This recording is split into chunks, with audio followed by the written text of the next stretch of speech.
Buenos días a todos, soy Verónica del Río, codirectora de ORH. Os doy la bienvenida a este webinar que hemos organizado en colaboración con Cuatro Casas y que vamos a dedicar a conocer cómo implementar y gestionar el canal de denuncias, esa herramienta que la entrada en vigor de la nueva Ley de Protección al Informante de Infracciones Normativas pues, nos obliga a tener. La entrada en vigor de cualquier nueva ley, bueno, pues genera la necesidad de conocer sus implicaciones, ¿no? A quién afecta, cómo y en qué. Y eso es lo que vamos a tratar de aportaros en esta sesión. Vamos a clarificar pues, cuáles son todas las novedades que trae esta norma y sobre todo cuáles son las obligaciones para la empresa y cómo podemos gestionarlas. Lo vamos a hacer en un formato muy práctico, ¿vale? Más que como una ponencia estándar, va a ser a modo de diálogo. Y para ello nos acompañan tres expertos de Cuatro Casas que paso a continuación a presentaros. Están con nosotros Jaime Pavía, que es asociado senior de Cuatro Casas. Está también Pedro Llorente, consejero del área laboral.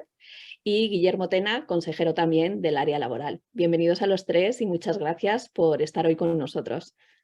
Muchas gracias, Verónica. Como os decía, la sesión la hemos planteado desde un punto de vista muy práctico, conscientes de que, bueno, de que la ley pues trae novedades, que hay que conocerlas y que sobre todo que las dificultades se generan cuando hay que implementar, ¿no? Lo que dice esa ley y todo lo que tenemos que poner en marcha. Y para ello, bueno, pues yo voy a ceder la palabra a Guillermo, que es el que va a hacer de conductor de esta sesión. Antes, perdóname, Guillermo, que se me olvida una cosa importante y es decirles a los participantes que contamos también con sus preguntas, ¿vale? Que tenemos habilitado el apartado de preguntas y respuestas de la plataforma y que les invitamos desde ya, a medida que os vayan escuchando, que si tienen cualquier pregunta que hacer o sobre todo lo que estáis contando, pues que las vayan compartiendo, porque vamos a intentar dar respuesta a lo largo de toda la sesión. Queremos que sea algo muy participativo y dinámico. Y también comentaros que la sesión la vamos a grabar y que os vamos a enviar a todos, una vez finalice la sesión, por correo electrónico el vídeo íntegro de la sesión. Confiamos, bueno, pues que sea una herramienta de consulta, bueno, pues en todo el proceso de implementación y gestión del canal de denuncias, que me imagino que todos estaréis con ello ahora mismo en vuestras organizaciones. Bueno, pues si en algún momento os sirve de ayuda, pues que bienvenido sea. Y ahora yo, sin más dilación, Guillermo, te paso directamente a ti el testigo. Fantástico, muchísimas gracias, Verónica, y gracias a los asistentes. La dinámica que queremos seguir es una dinámica muy de conversación, lo cual significa, y un poquito en la línea que decía Verónica, bueno, que conforme os vayan surgiendo preguntas, pues nos las vais haciendo en el chat. Si yo veo que es pertinente en ese momento responderla, pues fenomenal, pero si sé que la vamos a contar después, pues ya la vamos gestionando. Y si hay muchas, pues no nos va a dar tiempo a todas. Sabéis que tenemos una hora, ¿vale? Y entonces, bueno, pues la verdad es que encantados de estar aquí con todos vosotros. Entonces, mirad, si queréis como introducción, o sea, yo creo que, no sé si estaríais de acuerdo conmigo, si estuviéramos charlando, que últimamente estamos viviendo una especie, dejarme llamarlo, de tsunami regulatorio de normas que de alguna manera podríamos llamar paralaborales, ¿no? O sea, si tenemos en cuenta que si la ley que hoy vamos a tratar de protección del informante, si tenemos en cuenta la ley de igualdad de trato no discriminación, la ley de garantía integral de la libertad sexual, la ley de igualdad real y efectiva de las personas. Bueno, realmente tenemos un montón de normas que no parecen tener inicialmente una necesaria implicación o afectación en el mundo de las relaciones laborales, pero que sí que la tienen. Hoy vamos a ver una norma donde nosotros, que no valoramos la necesidad, ¿no? Yo creo que la norma de hoy sí que es una norma que realmente pone a las compañías ante un reto de transformación cultural. Aquellas que no lo tenían porque no lo tenían y se van a tener que empezar a gestionar una empresa con un altavoz que antes no tenían, y las que lo tenían porque se van a tener que adaptar a ese nuevo ecosistema pues más transparente. Entonces, bueno, es como cualquier cambio cultural, requiere un foco súper importante en la gestión del cambio. Y aquí ya me viene la primera pregunta, Jaime, que si te parece te la hago a ti. Yo creo que estamos viendo, como estoy comentando, pues muchísimas normas. Es difícil no perderse algo, desde mi punto de vista, Y lo cierto es que, oye, muchísimas compañías desde hace tiempo pues ya tienen sus canales éticos, bueno, pues mecanismos, por así llamarlo, para tener información, denuncias, feedback acerca de el seguimiento precisamente de este tipo de canales éticos. Entonces, mi pregunta, Jaime, súper concreta, es ¿qué es exactamente lo que protege la ley? ¿Protege también si yo me quejo de mi jefe? Bueno, no sé, un poquito qué es lo que protege la ley. Si os parece, voy a ir poniendo unas slides, pero bueno, esa sería la primera pregunta, Jaime. Muy bien, oye, gracias Guillermo y gracias a todos los que estéis presentes hoy. Bueno, al final, un poco lo que decías tú, yo creo que vamos a comentar la Ley 2/2023, una ley que creo que es abierta, que transpone la directiva, que veremos cómo ha hecho esa transposición, pero que sí que delimita ciertas cosas, ¿no? Y en esto, en qué es lo que está protegido, en la protección especial que otorga esta ley, el artículo 2 lo deja claro dentro de la amplitud que se establece en ese artículo. Entonces, es la protección a personas físicas que a través de los procedimientos que se establecen en la propia ley, que ahora comentaremos, informen sobre acciones o omisiones que impliquen infracciones de derecho a la Unión Europea, acciones u omisiones que impliquen infracciones penales o infracciones administrativas graves o muy graves. Y ahí sí que hace una precisión dentro de toda esta amplitud que dice que se entenderá en todo caso comprendidas bajo el paraguas que otorga la protección de la ley las infracciones penales, las infracciones administrativas graves o muy graves que impliquen quebranto económico a la hacienda pública o a la seguridad social. Y creo que esto es muy determinante para saber en qué ámbito nos movemos y sobre todo desde un punto de vista empresarial. Es interesante, Jaime, porque antes de la ley, por ejemplo, ya había empresas o hay empresas donde su canal de denuncias pues está bastante inflado de cosas que a lo mejor no entrarían dentro de este ámbito material. Es decir, el ejemplo que os ponía, oye, si yo tengo un problema con mi performance, con mi evaluación del desempeño, es que, bueno, pues eso siempre ha sido uno de los desafíos de gestión. Y totalmente. ¿Sabes? O sea, fenomenal. Oye, Pedro, una preguntita. Y siguiendo con el esquema, ¿a quién protege exactamente la nueva normativa? ¿De acuerdo? ¿Protege solo a empleados? Estamos hablando del mundo laboral, estamos hablando de un ecosistema mucho mayor y luego hablamos un poquito, si os parece, del desafío de gestionar, pero... Bueno, muy buenos días a todos y todas. Yo lo único un poco para conectar con lo que estabais comentando tú, Guillermo, y Jaime anteriormente, es verdad que vemos una proliferación de normas recientemente que no son estrictamente laborales, podemos decir lo que son paralaborales, pero que en su contenido pues tienen una especial relevancia en las relaciones laborales, en la gestión de personas en las compañías. Y una de ellas es esta ley, es la ley del whistleblowing, como se le denomina, la ley 2/23, que deriva de esa directiva comunitaria, en el que, y es una discusión que tenemos con nuestros compañeros penalistas, se rige o se regula un marco de protección del informante dentro del mundo compliance, vamos a decirlo así, pero que tiene muchísima repercusión en lo que son las relaciones laborales. Porque, y eso lo conecto, ¿no?, con la pregunta que me trasladabas, ¿dónde se producen, en qué contexto las mayores revelaciones, comunicaciones, informaciones, denuncias, aunque ya ha dejado de utilizarse ese término, que puedan afectar a la responsabilidad penal de la persona jurídica o no?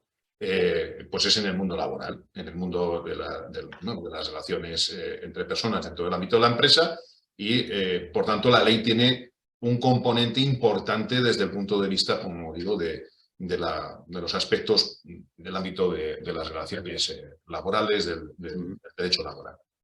¿Se circunscribe a esto? Pues no, siendo los informantes fundamentalmente los protagonistas, vamos a decirlo así, en esta actividad de comunicación de posibles infracciones, pues la ley tiene un ámbito amplísimo de stakeholders que pueden colaborar en la actividad preventiva y también en la reacción que pueda tener en la empresa. Pues vamos de las fases previas a la contratación laboral, en lo que es en los procesos de selección o de negociación precontractual, a incluso cuando ya ha terminado la relación laboral, porque sigue habiendo una protección del denunciante durante 2 años, una vez que se extingue esa relación.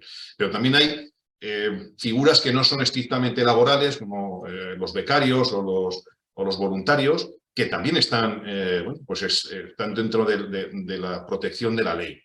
Es más, los accionistas también están recogidos su protección, o personas que están en los órganos de dirección, en los órganos de gobierno, en los consejos de administración, o miembros que, siendo consejeros, incluso no sean ejecutivos, ¿no? Y por si fuera poco, pues abre otra vía más, que es que puedan participar en las comunicaciones, pues subcontratistas, proveedores. Bueno, España es un país en el que las relaciones de descentralización productiva, de subcontratación, pues están en el orden del día de todas las compañías, y por tanto ellos también podrán participar en esa protección, en esa canalización de las infracciones. Y Pedro, Jaime, hay una pregunta, y es que, bueno, ¿hasta qué punto protege también todo lo que estamos hablando en este ámbito material, aquellas infracciones de códigos de conducta ya existentes en la compañía, aunque no fuesen infracciones penales? Bueno, yo, Jaime, si me permites, Sí. la directiva no entra en ese punto, y tampoco la ley.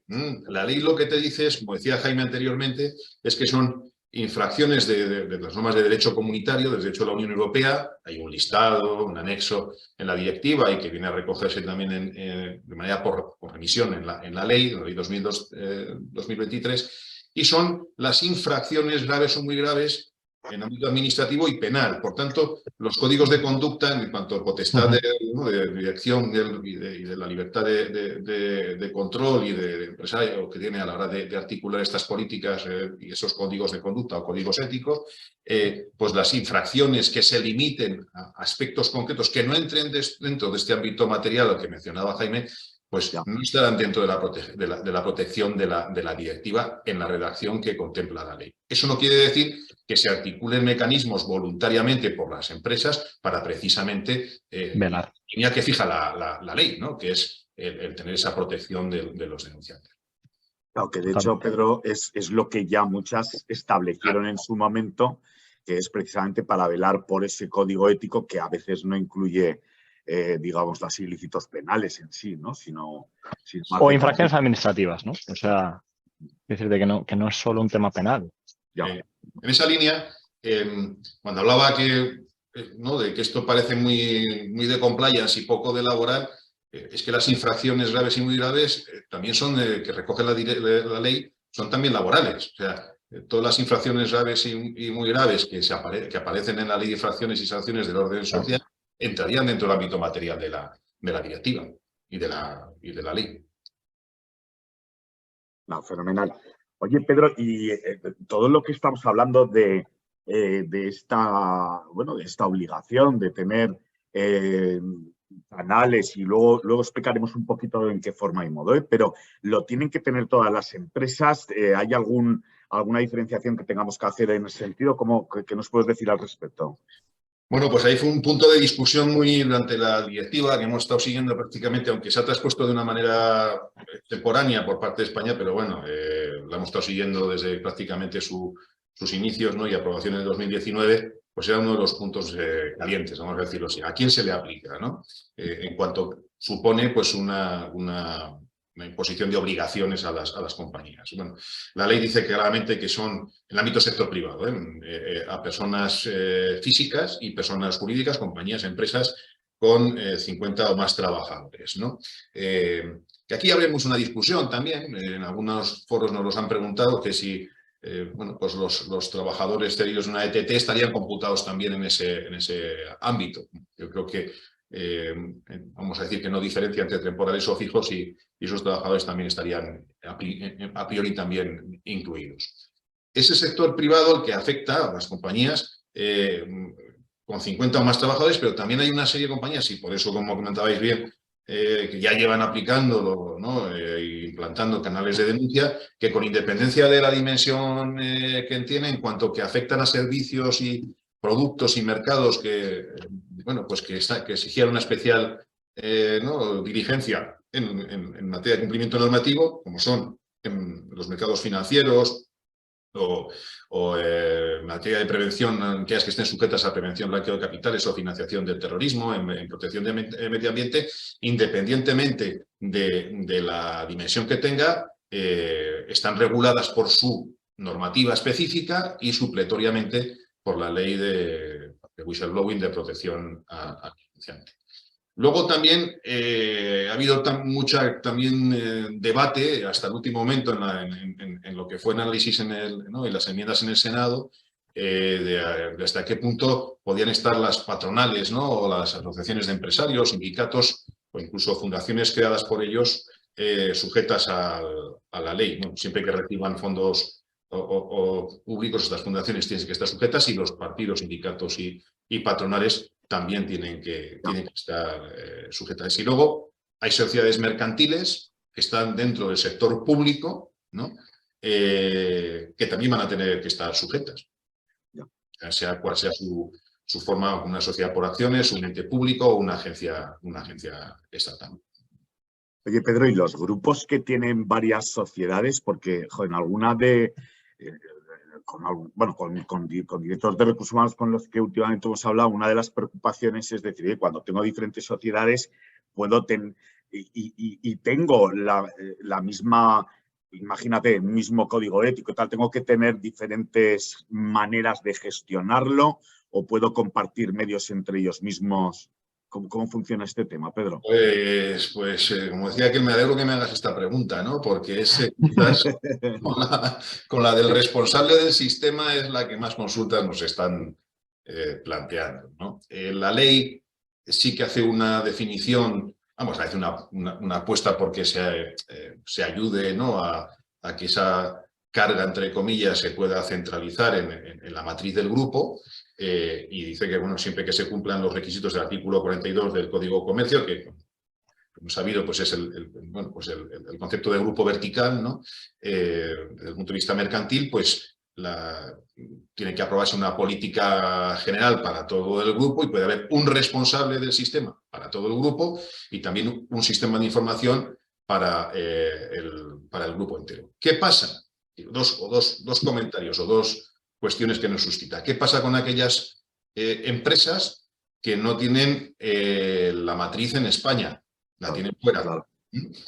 En el ámbito Unión Europea o incluso en esta comunidad. Porque entiendo, Pedro, que además es una pregunta que nos están haciendo, que parte del alcance que estabais comentando, del ámbito que estabais comentando antes con Jaime, es que hablamos de protección de personas con vínculo laboral formalizado en España o... Fuera. Entonces, claro, aquí aplica el principio de territorialidad porque la ley es española, pero el artículo 42 en su interpretación del Código de Comercio va a tener que ser aplicable porque las consecuencias son importantes. De tener un sistema único de información para todo el grupo a tener que hacerlo para las distintas sociedades hermanas o que dependan de la matriz, ¿no? Entonces, si lo llevas arriba o aguas abajo, pues los costes van a ser y las responsabilidades van a ser relevantes. Yo creo que la configuración dentro del ámbito del territorio español no va a tener problema, ¿no? Siempre que haya esa consideración del artículo 42 del Código de Comercio con respecto a la matriz ubicada en España, pero más dudas se están suscitando cuando está localizada fuera de España. Y luego, un tema que nos encanta a los laboralistas es el tema del grupo laboral, ¿no, Jaime? El grupo patológico. Siempre nos encontramos con situaciones con los clientes. No, bueno, pero aquí defendemos que no hay consideración de grupo laboral a los efectos que sean dentro de las sucesiones de empresa o dentro de las cesiones ilegales o cualquier otra cuestión.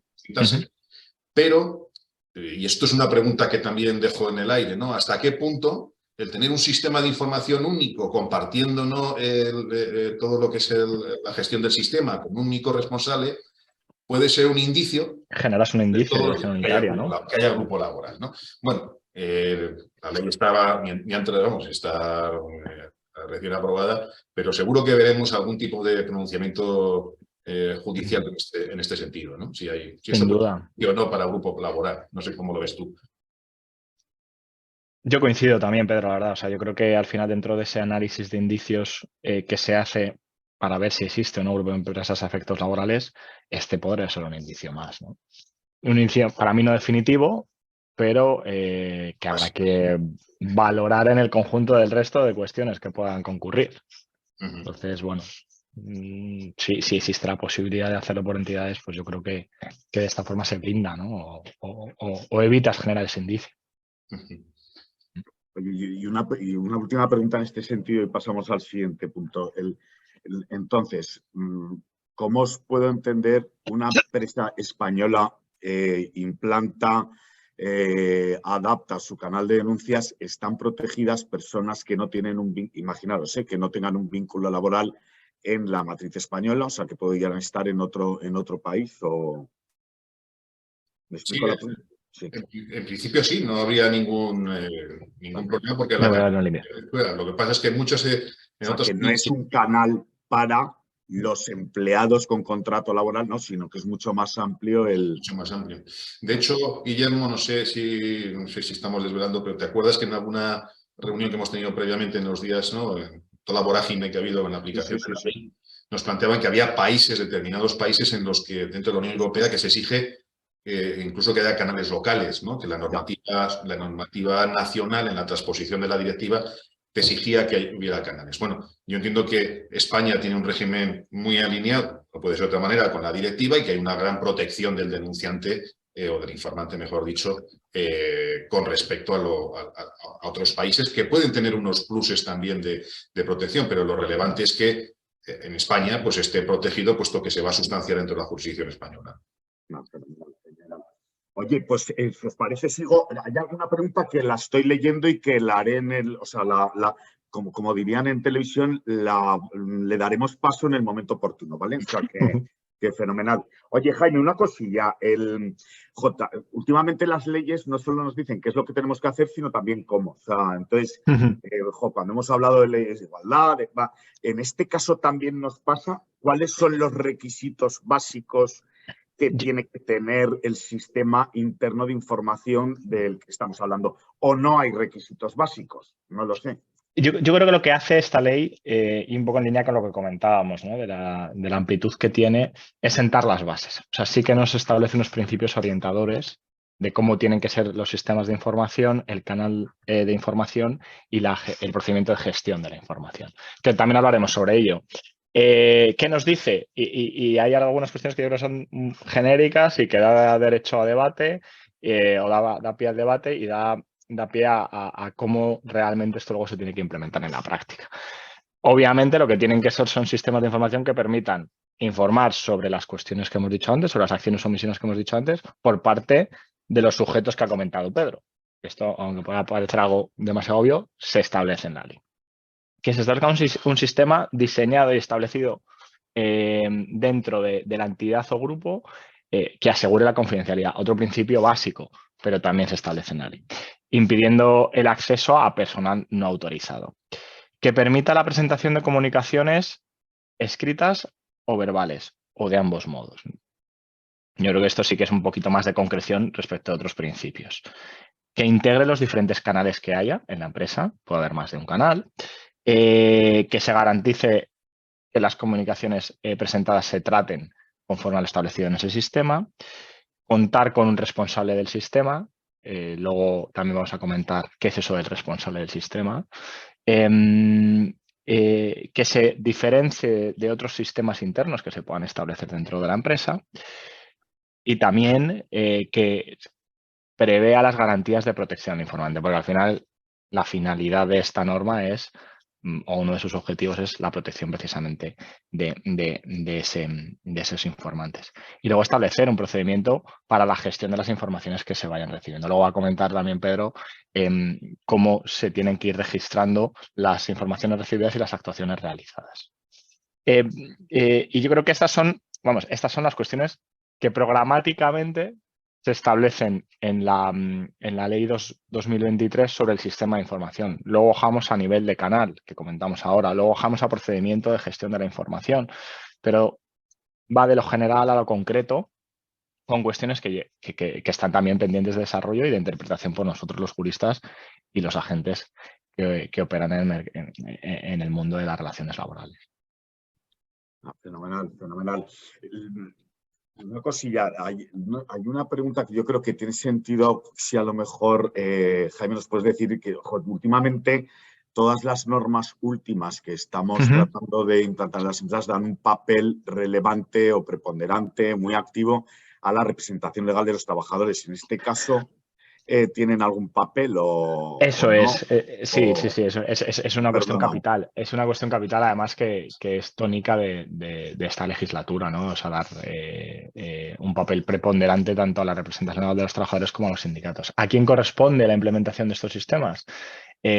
Al órgano de administración o al órgano de gobierno de la empresa, previa consulta a los representantes legales de los trabajadores. Es decir, los representantes de los trabajadores no solo tendrán que ser informados, sino tendrán que ser consultados sobre la implementación de este sistema. Ya, pero no lo tienes que acordar. Exactamente, ese es el punto que... Eso es. Eso es. Es consulta, y ahí, Pedro, no sé si coincides conmigo, ¿no? Pero en los términos establecidos en el Estatuto de los Trabajadores, pero no un procedimiento previo, como pueda ser en otros ámbitos. Con la igualdad, por ejemplo. Acuerdos, sobre todo en igualdad, ¿no? La negociación con los sindicatos. Aquí no. Aquí tienen capacidad de consulta, pero no digamos de veto. O sea, no tiene que haber ese acuerdo previo.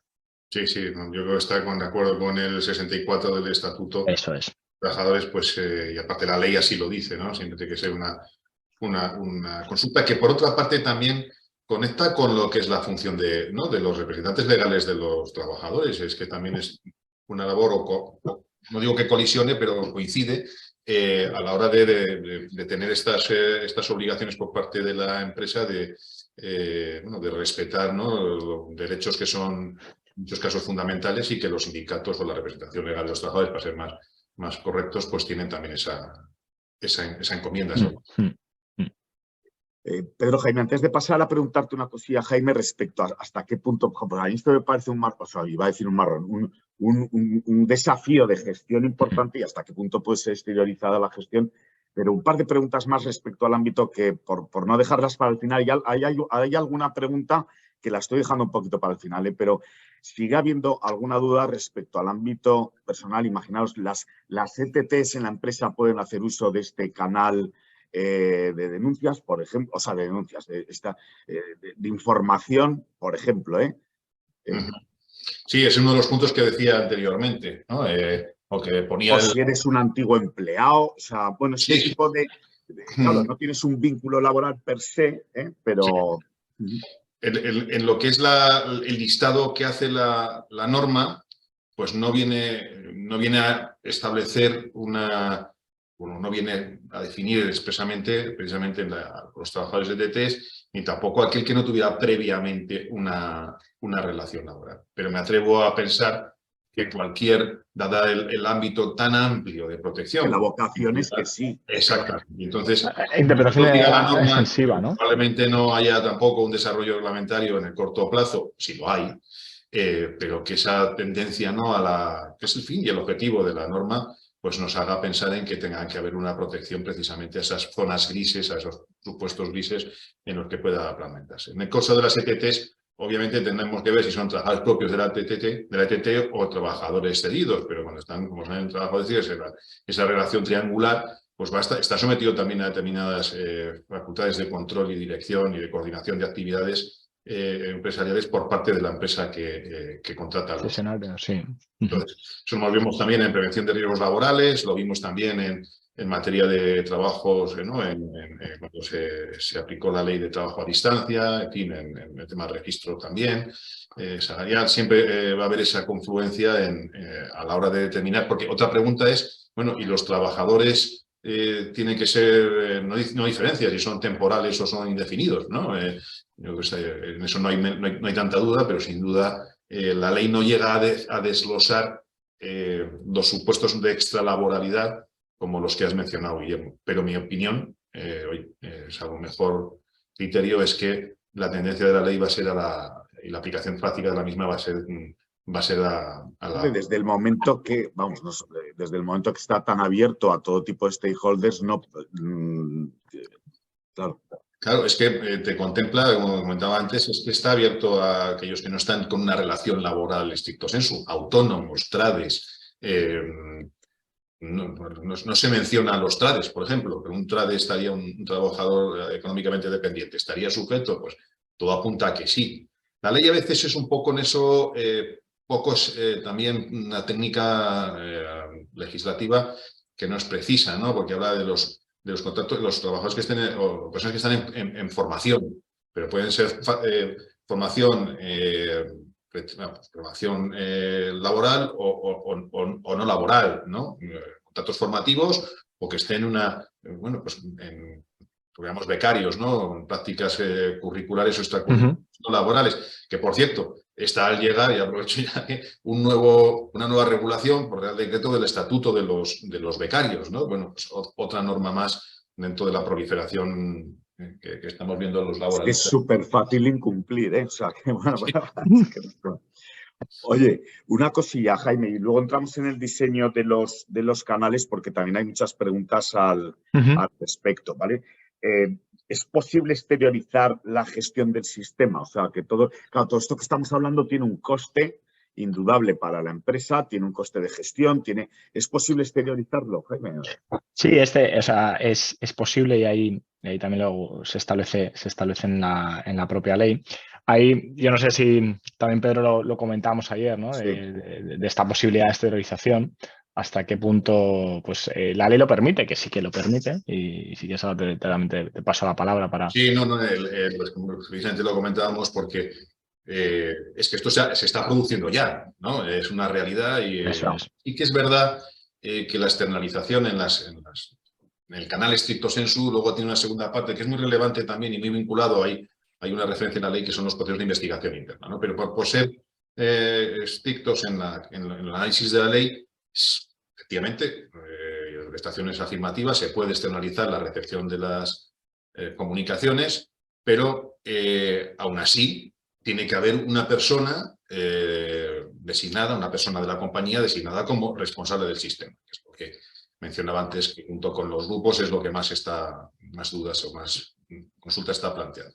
No obstante, tiene que garantizarse pues, los criterios básicos de la norma, la independencia, la confidencialidad y la protección de datos y secreto de las comunicaciones. Sí. Ese tercero externo que gestione el sistema a efectos de protección de datos tendrá también una responsabilidad como encargado del tratamiento de los datos a efectos de la legislación de protección de datos personales y el RGPD, ¿no? La Ley Orgánica 318. ¿no? Entonces, sí, pero tiene que, con estas premisas, condiciones o premisas, ¿no? Sí. Al efecto. Fenomenal, Pedro. Oye, una cosilla, Jaime, y además hay muchas preguntas y cosas que además por las que yo siento bastante empatía y es acerca de cómo se ha diseñar el canal de información. Es decir, cómo se hace teniendo en cuenta que muchas ya tenían un canal dedicado, imagínate, pues muy orientado a temas de compliance, otros tenían dos. Bueno, ¿cómo queda todo esa arquitectura, por así decirlo, de lo que está marcando la ley? Y de nuevo aquí la ley lo que nos da es principios orientadores y cuestiones que tenemos que verificar si nuestros canales, los que tenemos ya instaurados, cumplen o si los que vamos a establecer lo van a cumplir. Porque sí que lo tiene que cumplir, pero no nos establece una determinación clara, yo creo, aquí, ¿no? Y también invito a ver cuáles son vuestra reflexión. En consonancia con lo que dice el sistema de información, pues tendrá que ser de nuevo, oye, canales de información que nos permitan a todos los sujetos en esa interpretación extensiva que hemos hecho, informar sobre las acciones o omisiones previstas en el artículo 2 y veo que ahí hay bastantes preguntas sobre qué es lo que abarcan esas acciones o omisiones, que se permita hacer esa comunicación por escrito o de forma verbal o de las dos formas. Cuando dice escrita, pues habla de correo postal o de cualquier medio electrónico habilitado al efecto. De manera verbal, a través de llamada telefónica, a través de un buzón de voz o incluso a petición del informante con una reunión personal con el informante en los siguientes 7 días desde que se comunica.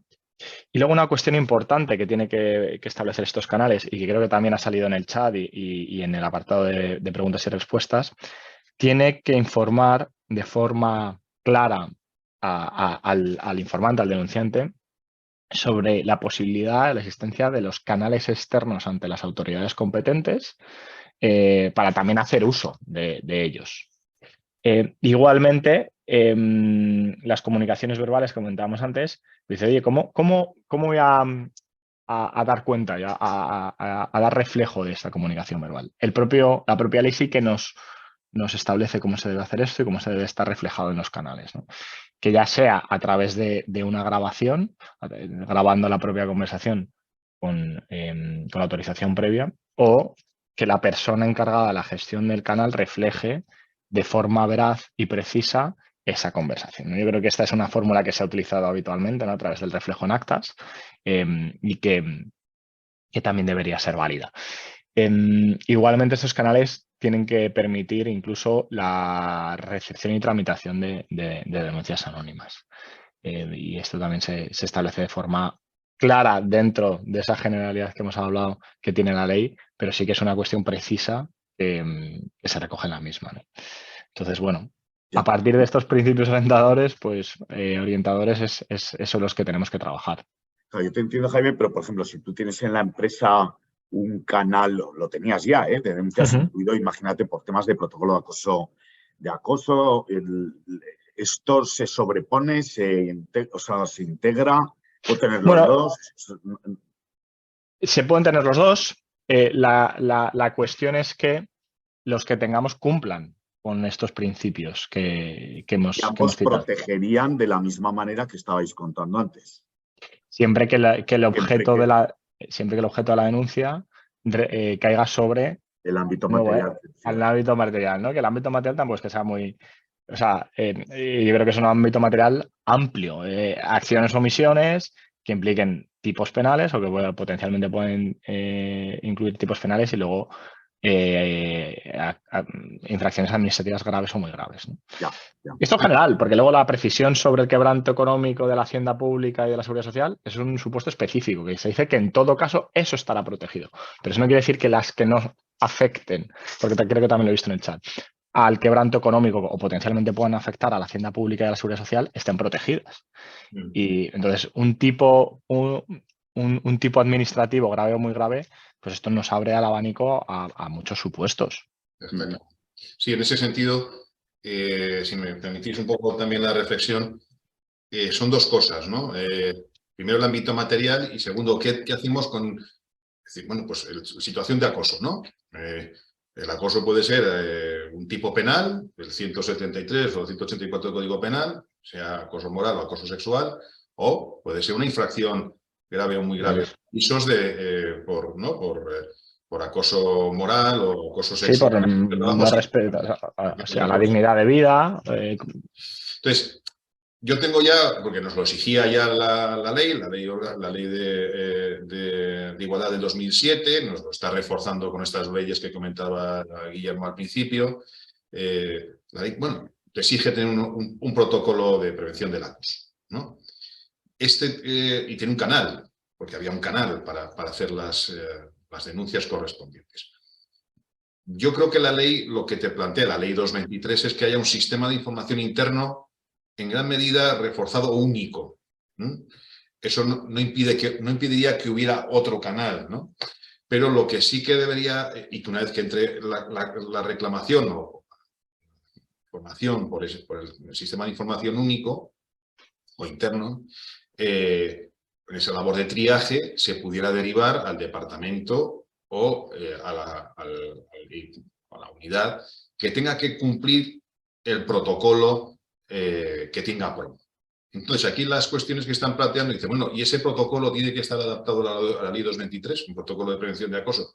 Pues hay partes que sí, porque todo lo que es la recepción de la denuncia, sigo con la denuncia, pero es la comunicación, que tiene que haber un acuse de recibo en los 7 días naturales desde el recibo de la comunicación, o el plazo máximo para proceder a la investigación y dar el resultado de las mismas, que es de 3 meses, probable por otros 3, pues son plazos que están establecidos en la ley y que entran dentro del ámbito material. No sé si me explico, ¿no? Entonces, en esa adaptación, pues a lo mejor habrá que hacer una prevalencia, una prioridad o una aplicación prioritaria de lo que es la política o el general o el protocolo de utilización y de gestión del sistema de información interno. No sé si lo veis así. Yo os escucho y la verdad es que me ha gustado, Pedro, la analogía que has hecho con el triaje, porque entiendo, y dejarme que siga hablando a veces del desafío de gestión, que el desafío de gestión del canal ya no está tanto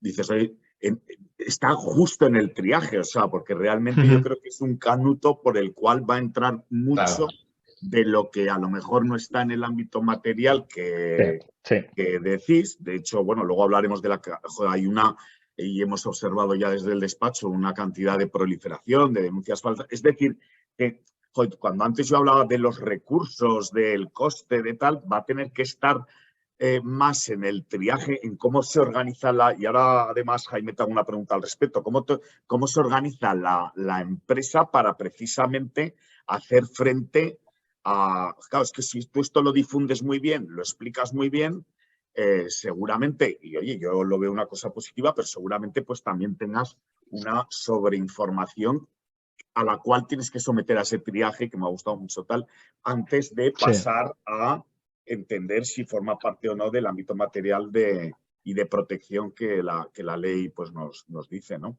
Y de hecho, Jaime, una preguntita. Claro, para todo esto de gestión que estamos hablando, y además hay alguna pregunta en el chat que es súper interesante y es, oye, ¿quién puede ser designado como responsable del sistema interno de información? O sea, tiene que ser una persona, puede ser un órgano colectivo, tiene que ser alguien de la matriz española, imagínate, o puede ser alguien que esté en una matriz extranjera y que además, ¿cómo ves el tema? Pues mira, la verdad que esto es una cuestión que lo decía antes Pedro, ¿no? Que nos están llevando bastantes consultas. Bueno, la ley lo que te viene a decir es, uno, tiene que ser una persona física, ¿vale? Dos, ¿puede ser un órgano colegiado? Sí, puede haber un órgano colegiado, pero dentro de ese órgano colegiado tiene que designarse una persona física que sea la que se encargue de la gestión de este sistema de información. Tres, lo va a nombrar el órgano de administración o el órgano de gobierno de la sociedad. 4, hay que informar a la Autoridad Independiente de Protección del Informante, la AAI, a la que se referencia en la ley, sobre el nombramiento y cese de esta, tanto si es un órgano unipersonal, si es una persona física única, sobre esa persona, como sobre la designación de los miembros del órgano colegiado si se opta por esa forma del responsable del sistema. También importante, nos viene a decir la ley, oye, en caso de cese del responsable de información, habrá que informar a la autoridad independiente o órgano correspondiente de la comunidad autónoma, que también se establece esa posibilidad, que se cree esta figura, este ente público en cada comunidad autónoma, sobre el cese y la motivación de ese cese en el plazo máximo de 10 días hábiles. Luego, tendrá que ser, en el sector privado, lo dice la propia ley, un directivo de la entidad donde se establezca el sistema de información. ¿Vale? Yo creo que esto responde un poco a la pregunta que decías antes. O sea, que si yo, por ejemplo, estoy no quiero decir una empresa, pero en ABB, en España, y el responsable, o sea, no podría haber un responsable del canal interno de información de ABB España en Zurich, por ejemplo. Yo lo que entiendo es que no, al final tiene que haber una correspondencia entre la entidad en la que se establece ese sistema de información y el responsable del sistema que pertenezcan a la misma entidad. Así lo interpreto yo el artículo 8, pero yo no sé si tú... Sí, en ese sentido también dos reflexiones, ¿no? Porque cuando comentábamos lo de Jaime, lo del directivo, ¿no? Que ha dado también lugar a mucho debate, ¿no? Esto lo trabajamos incluso con el propio Ministerio de Justicia en la elaboración de la ley, cuando se hizo el procedimiento de audiencia. Bueno, pero ¿directivo en qué sentido? Porque estamos, ¿os acordáis con el registro jornada, ¿no? En el que se planteó dudas sobre el registro de jornada de los directivos y los contratos que estuvieran sujetos a contratos de alta dirección, ¿no? Lo que nos trasladó el propio Ministerio de Justicia era que no tiene que ser un contrato de alta dirección, pero sí que tiene que tener capacidad de decisión y, por tanto, asumir responsabilidades a la hora de ser el responsable del registro, ¿no? Y luego, con respecto a la pregunta que tuvo, lo que comentabas, Guillermo, pues efectivamente, es que un poco trayéndolo con lo de que hablamos de los grupos de empresa, ¿no? Cuando la matriz está fuera, ¿no? Yo creo que hay un principio de territorialidad, va a haber una autoridad independiente de protección del informante, que no hemos hablado de ella, pero viene a ser, tiene dos funciones básicas, o tres. Una, como comentaba Jaime, pues va a tener que hacerse determinadas comunicaciones y obligaciones, ¿no?, de reporting por parte de las compañías, el nombramiento cese, por ejemplo, del responsable, pero también va a ser el canal externo por antonomasia, ¿no? Porque aunque la ley tiene una preferencia claramente porque las compañías, la ley y la directiva, tengan sus canales internos, por eso quieren potenciarlo tanto, ¿no? Con publicidad y con medidas de sensibilización interna, esa autoridad independiente dudo mucho, española, que te vaya a aceptar que el responsable esté en Zúrich o esté en donde sea y que no tenga la capacidad, que la normativa no se le aplique española en la justa medida a ese responsable, ¿no? Y luego hay una tercera función que tiene esa autoridad, que es el tema sancionador. No nos olvidemos que esta va a ser el órgano que va a instruir y sancionar luego los incumplimientos de la ley, ¿no? Entonces, ojo con estos asuntos porque, aunque es una directiva, hubiera sido lógico que hubiera sido un reglamento para evitar estas dispersiones en la transposición de la norma, pero luego, en función de dónde esté ubicado cada, ¿no?, la filial o la sucursal o las personas físicas que puedan estar, sean agentes de un procedimiento de comunicación y posterior investigación, pues hay que estar en la normativa española y luego ya veremos gracias, Pedro. Vamos fatal de tiempo. La verdad es que estoy tratando de dar paso a preguntas mientras estamos hablando, o sea, pero seguramente se nos vayan a quedar bastante sin poder contestar y ya lo siento. Con lo cual vamos a avanzar un poquito para ver si nos da tiempo al menos de cubrir, porque creo que nos faltan algún tema importante que también forma parte de las preguntas que estáis haciendo. A ver cómo tal. Mira, hay dos preguntas respecto a la persona responsable del sistema interno de información. Una, si se puede exteriorizar la persona responsable del sistema interno, es decir, o tiene que ser un directivo de la compañía. Ya habéis contado que no tiene que ser un alto directivo, ¿no? Pero creo que si matizáis esto súper rápido, lo dejamos claro. Guillermo, sí, perdona. Lo he dicho anteriormente, a lo mejor no lo he dicho lo suficientemente claro o contundente. Se puede externalizar la recepción de las comunicaciones. La recepción. Eso es. Pero no el responsable del sistema. Pero no el responsable. De hecho, la ley te dice que tiene que tener una persona interna designada como responsable. Eso no es delegado. Sí, no establece esa previsión. Y es posible que el responsable sea el Chief Compliance Officer. La verdad es que hablamos de Chief Compliance Officer. Mi maestro José Vera lo preguntaba en el chat si es una figura que prolifera en la empresa, que yo creo, mi respuesta es que sí, Pepe. O sea, prolifera y prolifera de manera potente, y además porque se requiere, yo creo que lo que estamos hablando requiere de una gestión muy transversal, ¿no? Yo no creo que el canal de información sea un canal, bueno, pues habrá compañías donde la propiedad esté en un departamento de recursos humanos, pero es demasiado transversal para que solo... Esto es un punto de vista, ¿eh? No sé, Pedro, Jaime, si estáis de acuerdo. Sí, Jaime, sí. No, o sea, digo un poco por ser concretos. Yo creo que o sea, sí puede ser como el compliance officer, la persona responsable del sistema de información. Y luego, si es una persona si es una figura que está proliferando, yo coincido contigo, Guillermo. Yo no sé si, Pedro, tienes la misma percepción, pero... Sí, hombre, es el indicado, ¿no? Pero no nos olvidemos que estamos hablando de que la ley va a ser aplicable a compañías de 50 o más trabajadores, ¿no? Claro. Entonces puede que no tengan incluso ni órgano de cumplimiento, ni órgano colegiado, ni comité ético, ni Chief Compliance Officer, tengan un DPO o tengan auditoría, un departamento de auditoría o de asesoría jurídica, ¿no?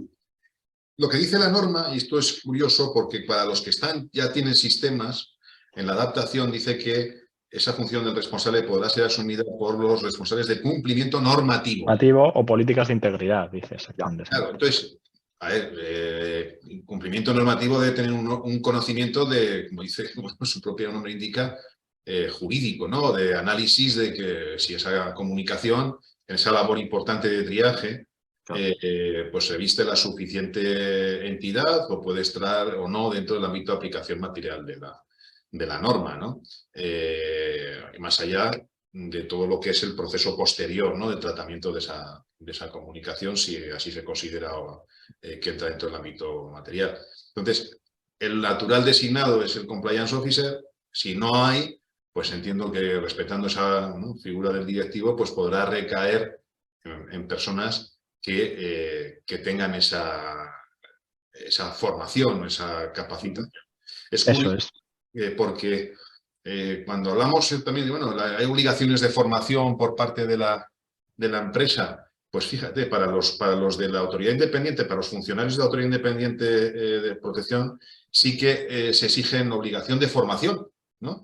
Y luego incluso se establece una especial preocupación dentro de la norma por la sensibilización, ¿no? Entonces, yo creo que todo apunta también a que sea quien sea, si hay compliance officer, fenomenal, pero si no, no lo hay, que tenga la formación adecuada en cumplimiento normativo. Fenomenal.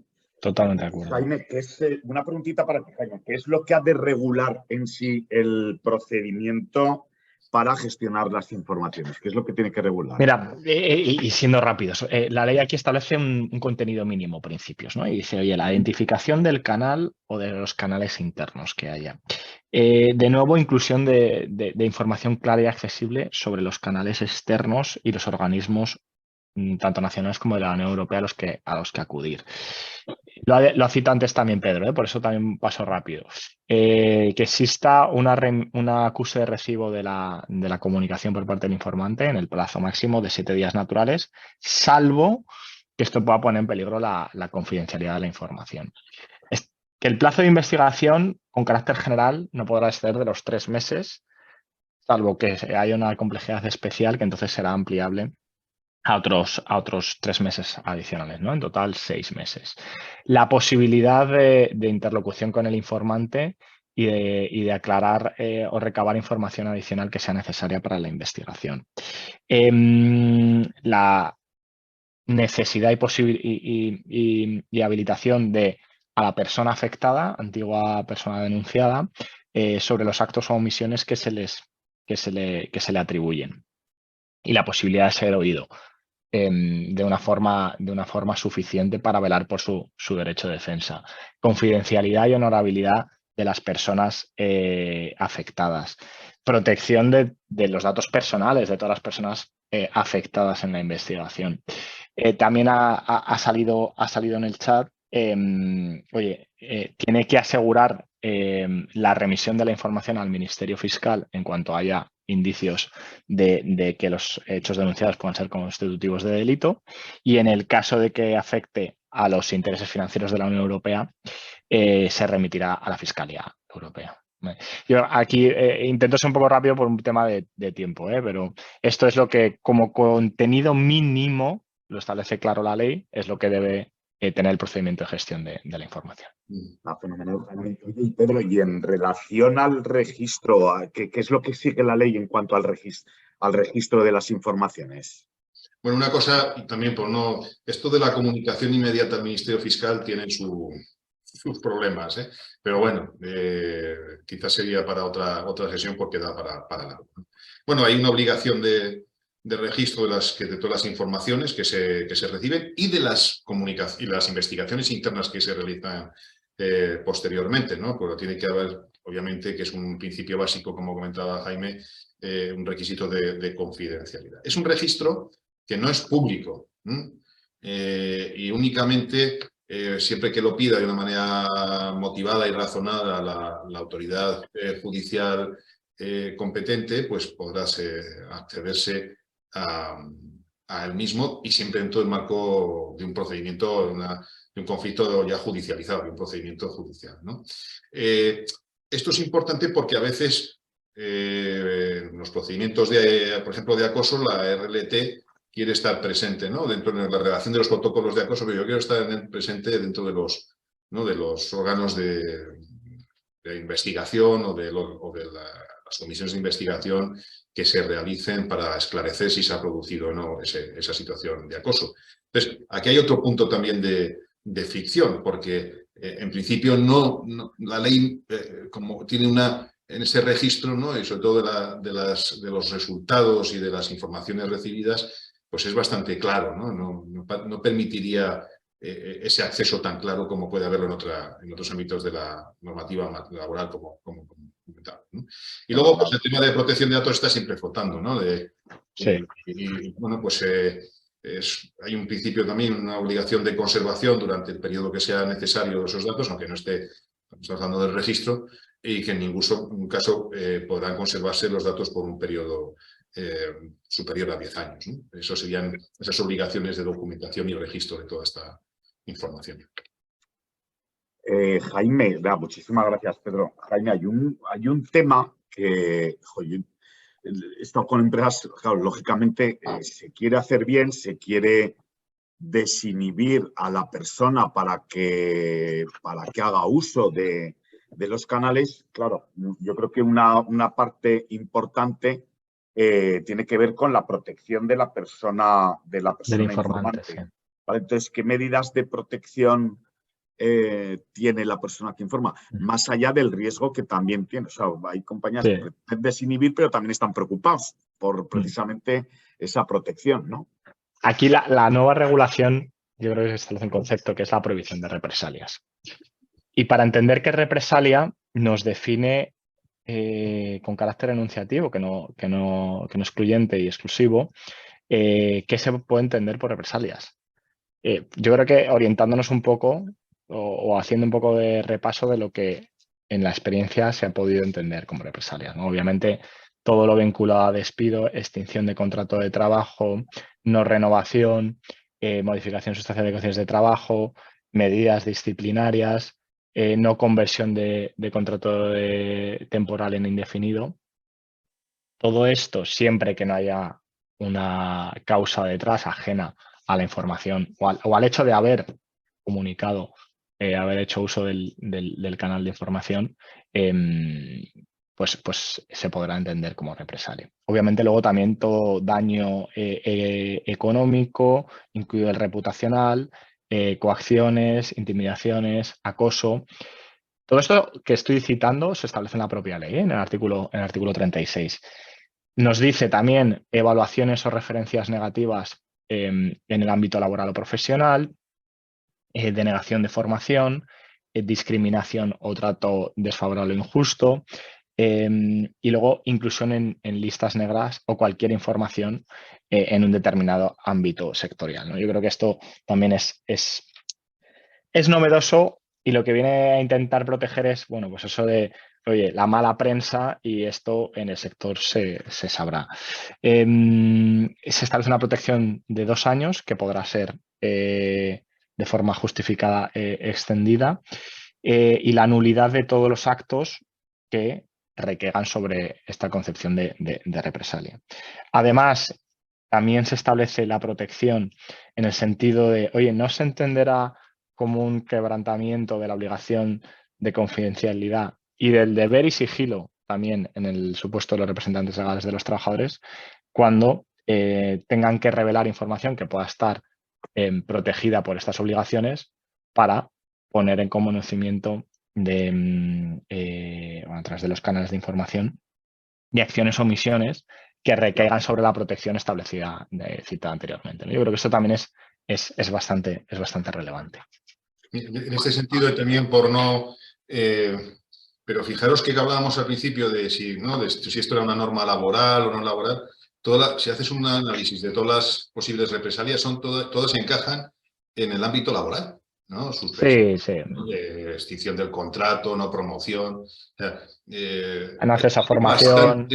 de un contenido muy relacionado o muy vinculado a las relaciones laborales en la empresa. Absolutamente, absolutamente. Yo creo que ahí es donde determina, ¿no? el impacto laboral que tiene esta normativa. Porque los grandes afectados serán los trabajadores, ¿no? Fenomenal. Oye, vamos a ver, hemos cumplido el tiempo. Yo, si os queréis 5 minutos más y vemos que Sí. la gente que está no se va, pues si nos dejáis solos, pues nos vamos todos. Pero si nos estamos 5 minutos más, sí que hay 3 temas que yo creo, habrá alguna pregunta que no se nos haya quedado pendiente, pero hay 3 temas que sí que creo que son importantes que toquemos de manera rápida, pues también, bueno, para tener una visión más completa de todo lo que tiene que ver. Una de ellas, Jaime, a mi modo de ver, tiene que ver, claro, hemos hablado de la protección del informante, pero yo en mi época que no hace tanto, de director de recursos humanos, me hubiera preocupado también mucho ver qué medida de protección tiene el afectado por la información o la afectada por la información. Es decir, dice, sí, al informante me queda claro y creo que tenemos que desinhibir para hacer ese uso de libre y sin represalias, etcétera, etcétera, al informante, pero con todo el lío que estáis explicando, claro, también está la persona afectada por la Totalmente. información y más en ese contexto que yo os decía, oye, que ojalá seamos capaces de contener, de gestionar en la empresa, que es esa proliferación a veces de denuncias falsas y que evidentemente, pues como, bueno, pues tiene un impacto también en el caso de denuncia falsa en la persona afectada por la información. Totalmente. Bueno, y yo creo que velando por esa protección, la ley no se olvida, ¿no? El resto de personas, la persona afectada, y cita, obviamente, principio de presunción de inocencia. El derecho de defensa también se cita expresamente, tendrán derecho a ser asistidos durante el procedimiento de abogado o de asesor legal para velar por sus derechos, y en relación con eso también el acceso al expediente. La propia ley, en los términos regulados en esta ley, que lo que quiere es, oye, tengo que conjugar tu capacidad de tener acceso a una defensa efectiva y a la vez velar por la confidencialidad del informante y del resto de personas involucradas en el procedimiento. Del informante, pero claro, el anonimato del afectado es mucho más complicado de gestionar, digo yo. O sea, sí, por eso. Sobre todo y que yo creo que esto que a nosotros en nuestro día a día, cuando nos toca instruir procesos de investigación, no surge, ¿no? Llegar a ese equilibrio entre dar una capacidad de defensa real a la persona afectada y a la vez velar por el principio de confidencialidad, ya no solo del informante, sino de todos los hechos investigados. Fenomenal. Oye, pues Jaime, una última pregunta para ti y última pregunta para Pedro después, ¿vale? Para ti, Jaime, algo que además alguien lo ha preguntado también en el chat y es, bueno, ¿qué tiempo tenemos? A mí me parece, o sea, yo cuando os oigo hablar digo, menudo lío de implantación, la cantidad de normas, qué plazos, qué periodo de tiempo tiene la empresa para la implantación o adaptación del sistema es lo mismo, ¿no? Por cierto, el tiempo que hay para implantar o el tiempo que hay para adaptar. Eso es, sí. La ley entró en vigor el pasado día 13, o sea, ya tenemos en vigor, pero en la disposición transitoria segunda se establece que para empresas de más de 249 trabajadores tendrán 3 meses, es decir, hasta el 13 de junio de este año, para implantar o adaptar los sistemas de información. Para el verano. Eso es. Y para empresas más pequeñas, es decir, de 50 a 249 trabajadores, tendrán hasta el 1 de diciembre de este año.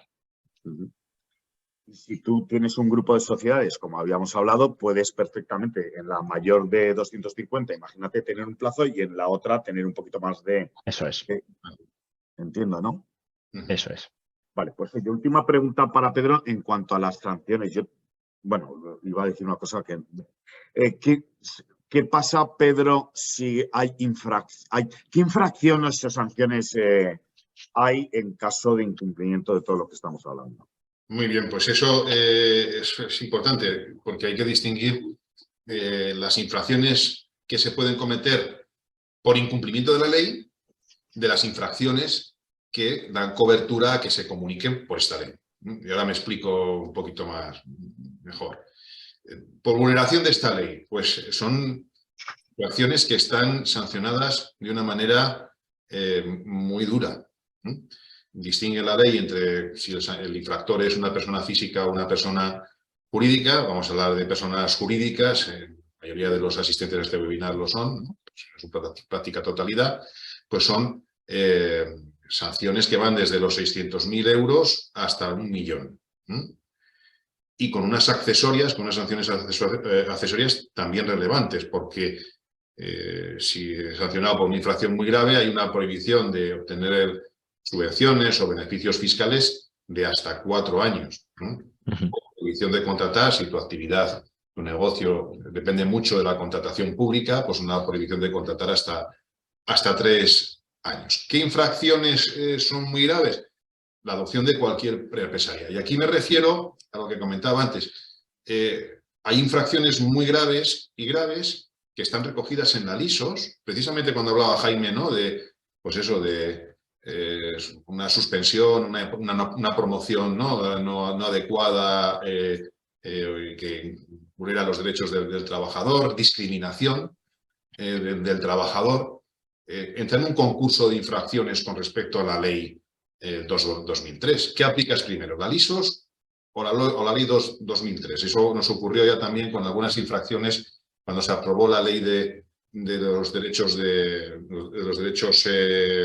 protección de datos y de garantías de las empresas en el ámbito de la protección de datos, ¿no? Cuando hay esa concurrencia de infracciones. Es importante porque aquí, como digo, las sanciones son muy relevantes. Luego otra infracción muy grave es vulnerar, obviamente, principios básicos como la confidencialidad o en su caso el anonimato o que no tengas un sistema de información interno, ¿no? Y luego las infracciones graves, pues cualquier supuesto que suponga una limitación de los derechos y las garantías que están previstos en esta ley de 2023 o cualquier acción pues, que tenga como objetivo obstaculizar la presentación de comunicaciones o impedir su seguimiento, ¿no? Eso también. Luego hay una serie de... Estas infracciones graves llegan hasta los 600.000 euros, de 100.000 euros a los 600.000.